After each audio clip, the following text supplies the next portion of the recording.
Comprometido, bora lá, vou soltar aqui, afinal de contas, como que era a minha rotina lá no início quando eu comecei. E eu acredito que você vai ter sim vários insights interessantes sobre isso. Nunca falei disso aqui antes, algumas pessoas talvez já possam ter imaginado que é desse jeito. E enfim, não estou aqui inclusive para ficar compartilhando termos generalistas, éticos, floreados que eu odeio, porque eu sei que o mundo real é muito diferente do que muita coisa pregada por aí, certo? Segue se você quiser essa rotina também, conforme eu fazia lá no início. É algo que eu já percebi em alguns outros empresários. E não venha você querer me dar lição de moral sobre como eu deveria ter tido a minha rotina lá no início. Só venha fazer isso caso você tenha também 8 dígitos na sua conta. Primeiro a gente precisa entender que existem dois lados dessa moeda, dois campos onde as pessoas estão enquadradas. Tem um campo número 1, onde as pessoas odeiam o que hoje a gente conhece como hustle culture. Nada mais é do que aquela cultura de trabalho duro, de você ter que se matar por longas e longas horas para conseguir chegar ao seu objetivo, de você passar noites em claro, de você comer só porcaria, de você esquecer todo o resto e focar naquele seu objetivo e, enfim, negligenciar todas as outras áreas da sua vida. Nesse campo número 1, as pessoas odeiam a hustle culture. E tem um cara que fala muito sobre isso e até dissemina isso de certa forma, que é esse cara aqui, ó. To hustle, crush it, and go big. Those all kind of sound like the same thing. They're not. Hustle is to crush it. Wasn't crush it the second thing? No, that was go big. Then the third thing was Crush it. crush it. See, this is... Now you're speaking my language. Esse é o Gary Vaynerchuk, mas ele dissemina isso de um modo muito inteligente. Ele diz que no início, quando você não tem alavancagem, a única coisa que te sobra é tempo. E você precisa usar esse tempo da maneira mais inteligente possível e árdua para conseguir chegar até onde você quer. Nem que isso te custe longas horas de trabalho na frente do computador, ou seja lá qual atividade você esteja tentando tocar e masterizar. Você tem que passar 6 meses comendo Doritos, se for necessário, dormindo no sofá de um amigo para conseguir chegar até onde você quer.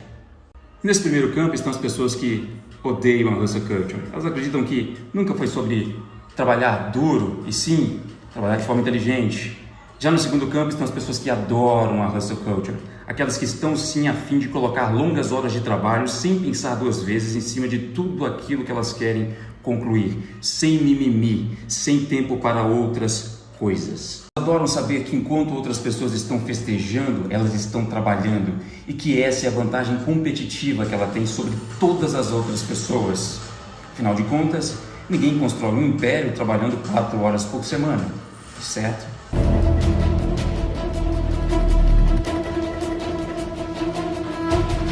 Bom, eu já estive nos dois lados dessa moeda e não posso dizer que ambos estão absolutamente errados ou corretos, e isso me levou a uma inexplorada, vasta jornada sobre a produtividade e o que hoje as pessoas imaginam ser a hustle culture.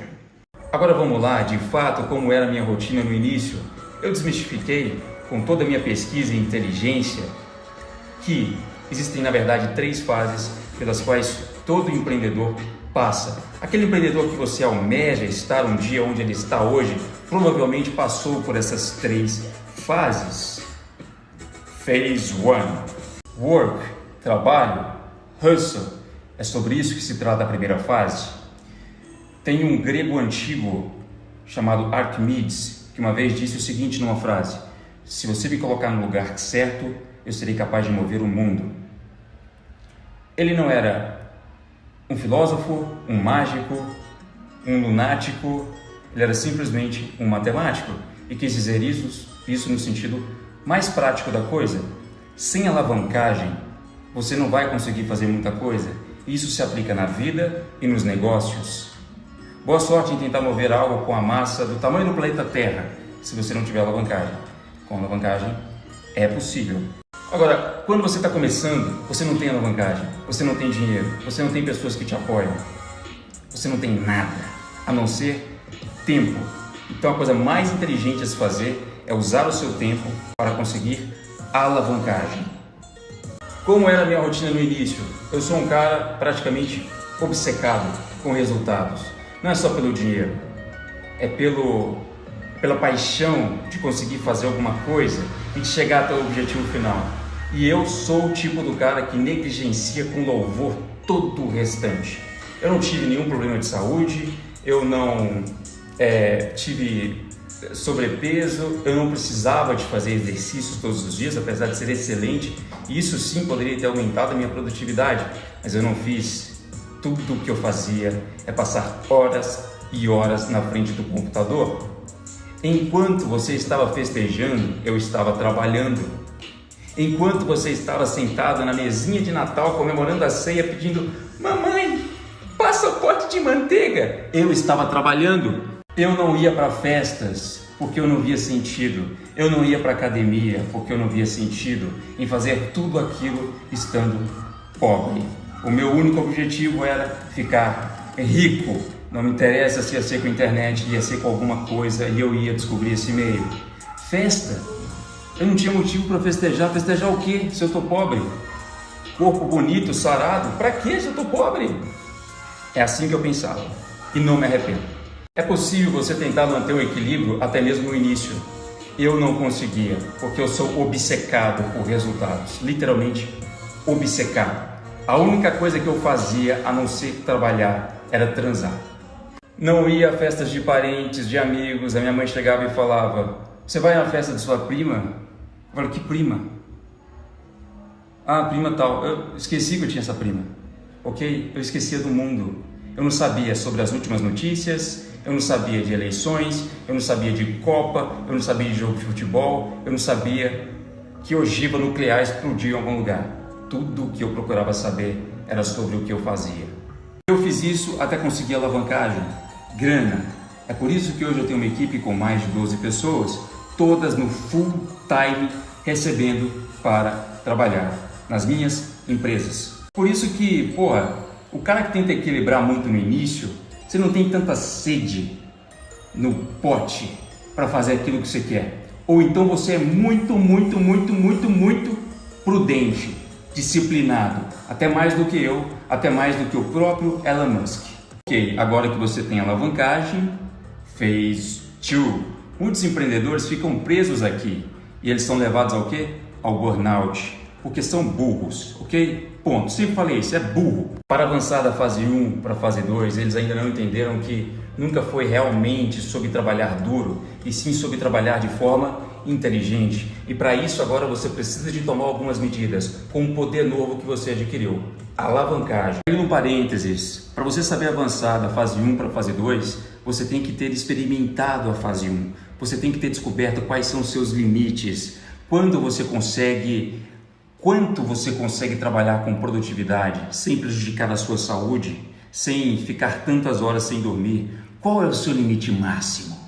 Ele não é o mesmo que para todas as outras pessoas. Cada um possui a sua biologia. Então no início você tem que descobrir esse limite. E eu poderia desenhar um gráfico para te mostrar exatamente o que eu quero dizer aqui, porque isso é único para cada pessoa e você entenderia de uma forma muito mais ampla, mas eu não vou, porque senão vão dar 300 mil stories. É por isso que quando muitas pessoas, ou até você, chega nos meus stories e só vê coisas, para dar risada, você não vê coisa muito técnica, é exatamente o oposto. É porque eu tenho muito conteúdo técnico para dar que eu não dou. Porque vocês me fazem perguntas que soam simples na cabeça de muitos, para respostas que também são simples, quando na verdade são muito complexas. Quando me perguntam sobre produtividade, eu sei que não adianta só lançar uma frase motivacional. Frase motivacional, efeitos e termos generalistas são meros efeitos placebo. Para que eu possa te explicar algo com embasamento científico, uma coisa que eu já estudei, eu preciso de muitos stories. Eu não gosto de ser superficial. O que algumas pessoas tentam fazer é pular direto para a fase 2, não tendo passado pela fase 1. Só que a fase 1 te dá dado.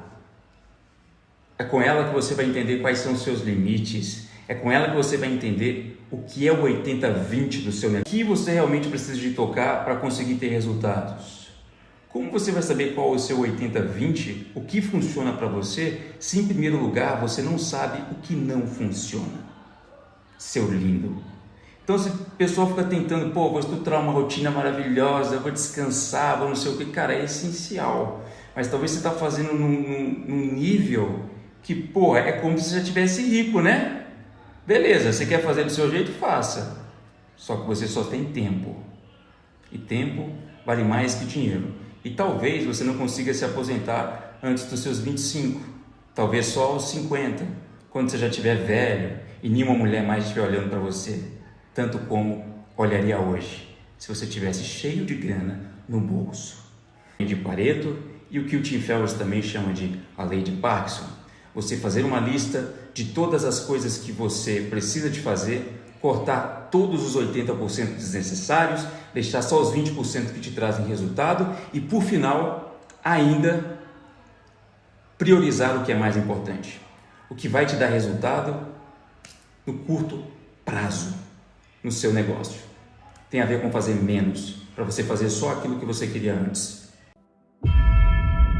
Estar ocupado não é o mesmo que ser produtivo.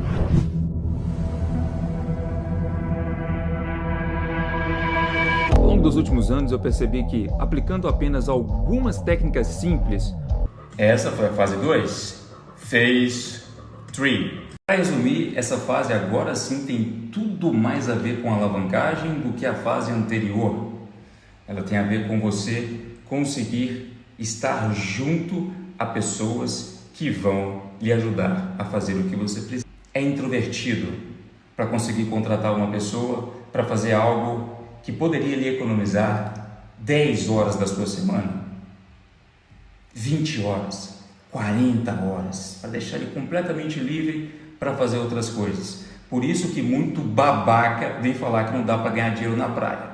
É porque é ganancioso em tentar fazer tudo sozinho. Tudo sozinho. Você acha que não tem ninguém de ganhar dinheiro na praia? Vai em Bali lá para você ver se é idiota. Aqui é quando você consegue fazer algo com um sócio que vai conseguir fazer com que os seus 50% sejam muito maiores do que os seus 100% sozinho. Ou quando você consegue contratar uma pessoa, nem que seja como marketing digital de agências, ficam se vangloriando porque tem 50 pessoas lá dentro.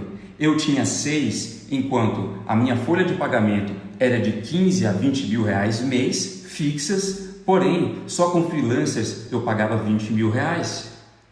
Quem está rindo? Com um sorriso mais largo, hein? O freelancer, existe Orkana, existe várias outras plataformas para que você não precise de comprometer com o seu caixa por 6 meses, 12 meses, para conseguir ter um trabalho pronto. Eu fiz isso. Muitas pessoas hoje, passando pela fase 1, você agora sabe tudo o que funciona e o que não funciona dentro do seu negócio.